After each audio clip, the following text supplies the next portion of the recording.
C'est un plaisir de vous retrouver, chers téléspectateurs, et bienvenue dans ce journal du 28 juillet 2021. Au sommaire de cette édition, le président de la République du Burundi appelle la diaspora burundaise à venir contribuer dans les projets de développement dans leur pays natal. Vous aurez les détails dans cette édition. Vous allez également avoir les nouvelles de l'intérieur du pays, à Rumongue plus exactement. Les habitants du village de Mayengo, en commune et province Rumongue, demandent de l'électricité. Tout de suite, le détail.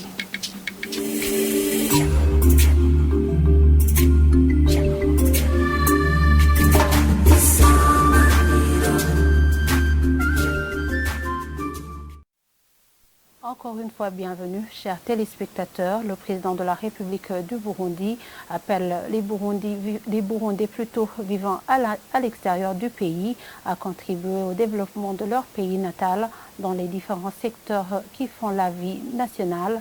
C'était lors de la séance de moralisation animée à l'intention de la diaspora burundaise en cette deuxième journée de la semaine de la diaspora. Evelyne Boutoyi.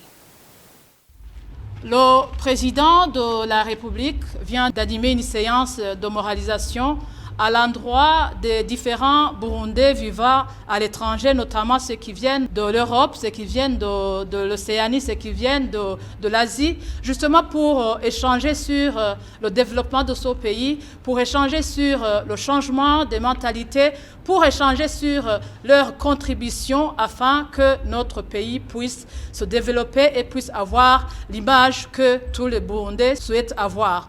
Alors, ils ont échangé sur différents secteurs de la vie et justement pour contribuer au développement de ce pays, notamment dans le secteur agricole, dans le secteur de la santé, dans le secteur de l'éducation. Et les participants à cette réunion ont promis à son Excellence qu'ils vont désormais s'investir pour devenir de vrais ambassadeurs de ce pays, pour contribuer au développement, notamment en passant par les services respectifs. Et le chef de l'État leur a promis que les portes de la présidence et les portes des différents services techniques leur sont ouvertes pour pouvoir contribuer dans différents secteurs de la vie afin que tout le monde puisse contribuer au développement de ce pays, à l'essor économique de ce pays et que tout le monde puisse s'investir personnellement. Et continuons ce journal par cette page santé.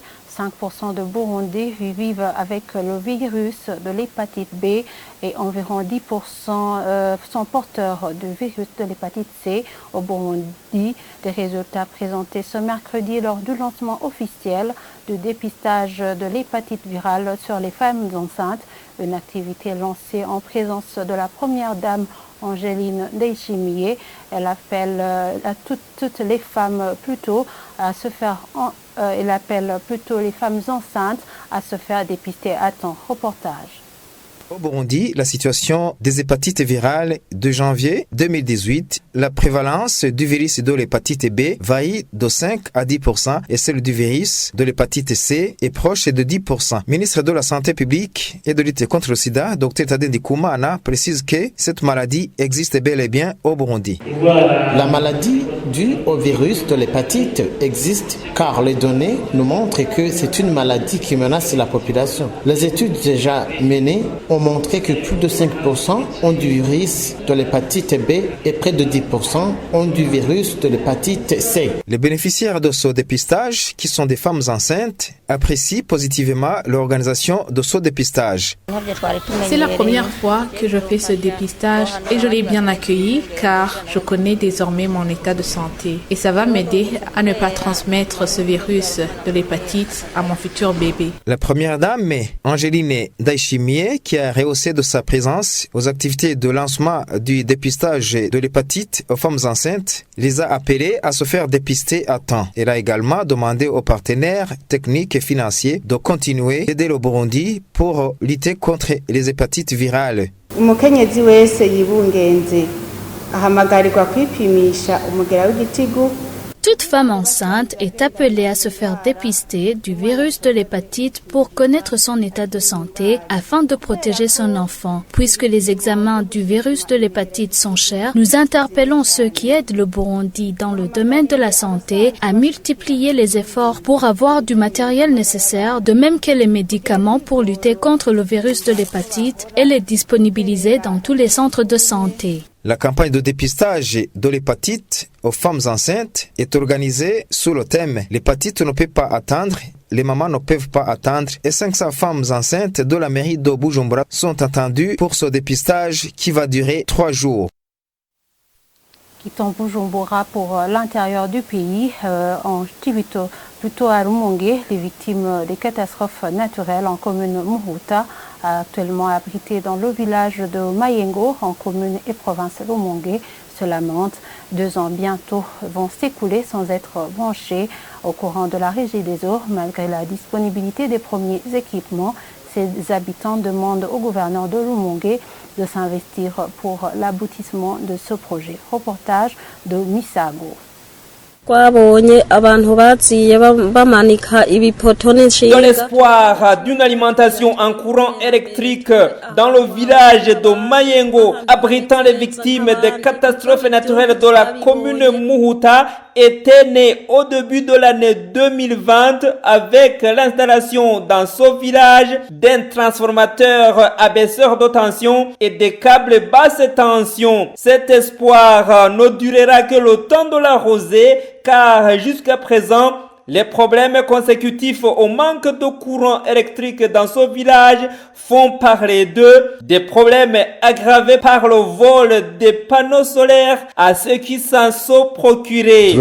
Rémi Vitalio, chef de ce village, dit que ce manque de courant électrique complique la vie de ses habitants, pourtant comptant dans ses rangs des filles et garçons lauréats des écoles techniques et qui pourraient se retrouver facilement dans les activités nécessitant du courant électrique. Au niveau de la régie des eaux Centre Rumongue, l'on informe que le programme des Nations Unies pour le développement, PNUD en sigle, reste le garant de ce projet de l'électrification de ce village de Mayengo, et l'administration provinciale gère les fonds alloués au financement de l'exécution de ce projet. Consolateur Nitunga, gouverneur de la province de Rumongue, dit ne pas être au courant de l'existence de ce projet sur lequel il promet des investigations. En international, les États-Unis d'Amérique font face à la progression du variant Delta. C'est le retour d'une contrainte pour les millions d'Américains, y compris les personnes vaccinées. Ils devront à nouveau porter des masques même dans des endroits à risque. Une recommandation de l'Agence américaine de la santé. Reportage. Sous le menton, au poignet ou pas du tout. Dans les rues de New York, le masque n'est pas obligatoire, mais il pourrait bien faire son retour à l'intérieur dans les lieux publics. L'Agence américaine de santé le recommande, même pour les personnes vaccinées. Portez-vous un masque à l'intérieur ? Le moment venu, j'en ai un dans ma poche. Face au variant Delta, les États-Unis durcissent le ton et l'idée d'un pass sanitaire à la française fait son chemin. Un sésame comme ici à Paris, le maire de New York l'imagine. Son nom, le pass Excelsior. Il serait basé sur le volontariat et ne concernerait pour le moment que les salles de spectacle, pas les restaurants. Nous ne voulons pas tous être à nouveau confinés parce que certaines personnes ne veulent pas se faire vacciner. À New York toujours et en Californie aussi, tous les employés municipaux sont fortement incités à se faire vacciner. Jusqu'ici, la Maison-Blanche se montrait réticente à rendre la vaccination obligatoire. Mais là aussi, il y a du changement. Elle l'envisagerait désormais pour les agents fédéraux. Nous avons une pandémie à cause des personnes non vaccinées. Elle sème une énorme confusion. Une seule chose est sûre, si ces 100 millions d'autres personnes se faisaient vacciner, nous serions dans un monde très différent. La stratégie sanitaire américaine change-t-elle de cap ?